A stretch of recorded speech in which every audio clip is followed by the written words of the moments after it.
Yogendra Yadav is also joining me in just a moment, but before that I want to take you through what happened with Jitendra Singh Tomar, because he was taken today from Munger to Bhagalpur and he faced the wrath of angry students. The former Law Minister of Delhi faced heat from angry students at the TM Bhagalpur University. Students raised slogans against Tomar and even tried to throw eggs at him.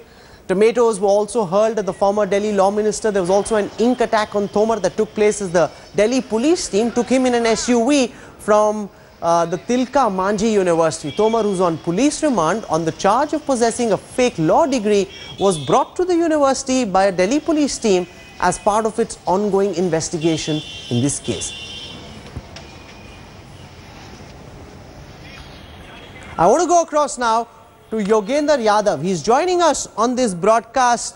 When you see the kind of mess the Aam Aadmi Party is in, do you sit back in a quiet corner with a slight smirk on your face, Dr. Yadav, and say, well, Kejriwal, I told you so, I predicted it, I knew this is exactly what's going to happen, because this is the concern that you'd raised, and now it seems all the concerns that you and Prashant Bhushan raised are coming back to bite the Aam Aadmi Party, Dr. Yadav? Unfortunately, no smirk, Rahul, because this is clearly not a moment to celebrate. It's actually very, very sad, because people had invested so much hopes. People had invested, for the first time in their life, millions of people have invested hopes in politics. And when they say something so murky, they would not remember Prashant Bhushan and Yogendra Yadav, and they of course should not remember us. That's not the point. What they remember is the fact that they had invested hopes and they feel so dejected. I think the point for us to remember is that the evidence for all this was in front of all of us 4 months ago. Not just privately, it's not Prashant Bhushan and Yogendra Yadav with private. For example, the case of Ravi Vishesh or the case of Jitendra Singh Tomar, did you know the specifics of what was wrong with the affidavits, or did you broadly suspect that something was amiss, Dr. Yadav? In the second week of February, I think this was probably, what, 10 days after the, no, 4 or 5 days after the declaration of result. I remember I was with Prashant ji and he had a file on his table and he said, Yogen, do you know this person who's becoming law minister? This is what's happening. That's the first time when I saw it. We immediately brought it to the attention of the party, said what is happening is, why is this person the law minister? And within, I think, 5-7 days, we wrote a letter demanding inquiry into 4 issues, and this was one of those issues. At that point, there were no wild general accusations. This was, much of the evidence that we have today was actually available on paper that very time. So for 4 months, everyone in the Aam Aadmi Party leadership has known all the facts of the case. So why are we so are you saying, Dr. Yadav, are you saying that when Manish Sisodia held up that RTI response, when Arvind Kejriwal referred to it in Tomar's defense, they knew that they were lying, they knew that the case against Tomar was actually rock solid, and at some point in time their game would be exposed? Is that what you're saying, sir? I wouldn't know what facts they had access to, but clearly the file which was doing rounds, which we had access to, clearly they must have had access to. The file clearly showed that the university in an RTI reply was saying that this kind of a thing does not exist, that this is fake.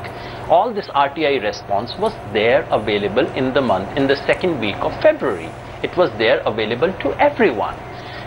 They may not have known that Mr. Tomar doesn't even know the address of his college, doesn't know where the physics lab is, doesn't know the teachers. Those facts may have come to light today.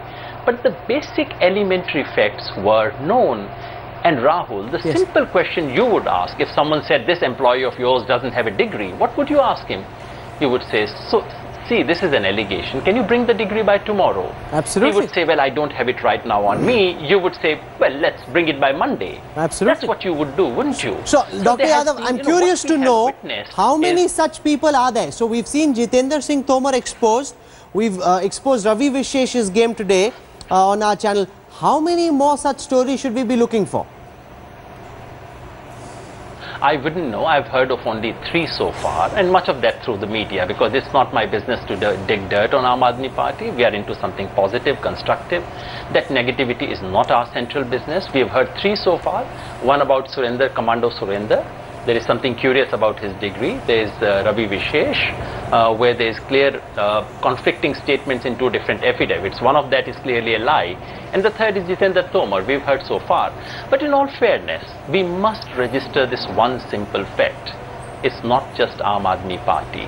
There would be Tomars in every single party of this country. Let's not forget Smriti Irani. No, but you know, Ashutosh said exactly the same thing to me, Dr. Yadav, before you came in, and I partly concede what you're saying, but I substantially disagree, because the Aam Aadmi Party is based on the premise of being different. The whole idea behind creating the Aam Aadmi Party, the whole reason your party at that time got 67 seats was because you promised to be different. The moment you say, yes, we've got Tomar, but the BJP also has similar cases, you dilute the idea behind which was responsible for the creation of the Aam Aadmi Party. Is that not correct, Dr. Yadav?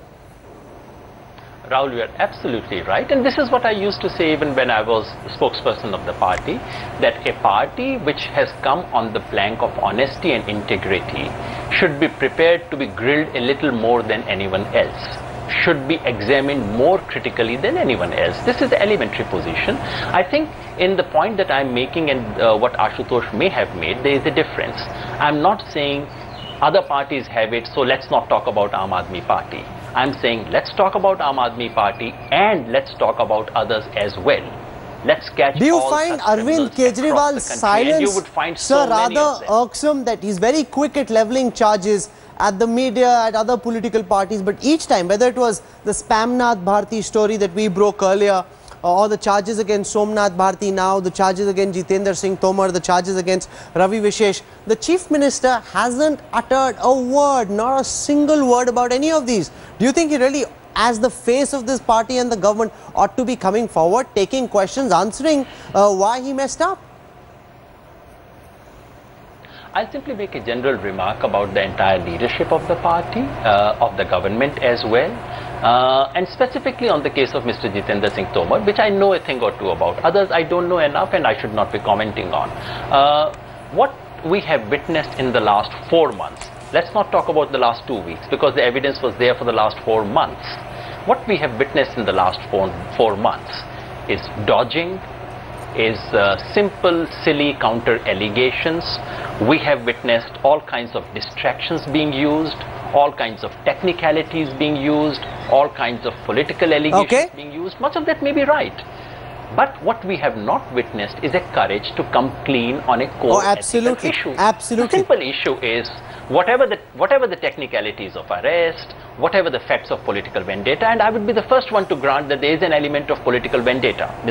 The way the LG has behaved doesn't look like a neutral behavior. The way Delhi police has behaved is not something they would do to Congress and BJP.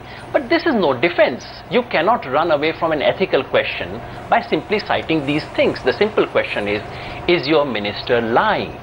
Is your minister having a fake degree? Is he forging? These are questions you cannot run away. And the answers to those questions stare Arvind Kejriwal in the face, and yet so far he's chosen not to respond. You're forthright as ever. You're speaking more freely also because now you're on the outside of the party. But I really do wish that Arvind Kejriwal had heard the likes of Yogendra Yadav, had heard the likes of Prashant Bhushan. Instead of booting you out, paid attention to what was well-meaning criticism. That would have been the right thing to do. Rahul, can I just say one more thing? I'm out of time, Dr. Yadav. Yes, very quickly, sir. Yeah. Just to say, what we have seen so far is tip of the iceberg, because politician higher education nexus is not merely about politicians being beneficiaries of fake degrees. The more you dig into it, I can assure you, they would be the principal culprits as well. The fake degree racket is huge in this country. And you would see politicians as middlemen, you would see politicians as actually designers and producers of this racket. That is where we would start digging it deeply, and you would find it across parties. You know, in fact, we've commissioned a series of stories, some of which we've already put out, that really look at how this nexus operates, the fake degree bazaar. You'll be seeing a lot more of that over the next few days right here on the India Today station. Thank you very much, Dr. Yadav, for joining us on the newsroom this evening. Thank you.